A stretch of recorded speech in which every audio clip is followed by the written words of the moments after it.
30th Street house is a renovation of the 3,770 square foot house in Manhattan Beach, California. The family wanted to create a home that would be as favorable to hosting friends and family as it was relaxation and quiet. The 4-bedroom home has large gathering areas for entertaining.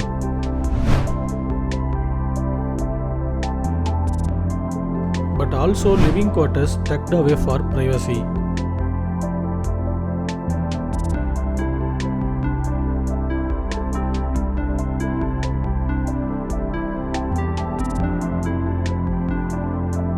There are also many spaces geared towards recreation. A converted garage houses a play area and a art studio. Meanwhile, a driveway-turned soccer pitch and a slated outdoor shower for hosting off after a trip to the beach reflects the family's love for the outdoors.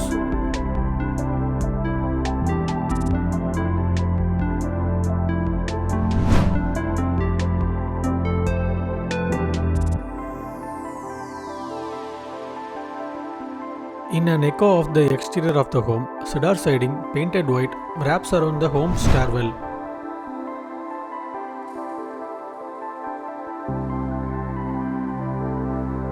Floor-to-ceiling windows open to the home's two patios, creating a seamless transition from indoors to outdoors.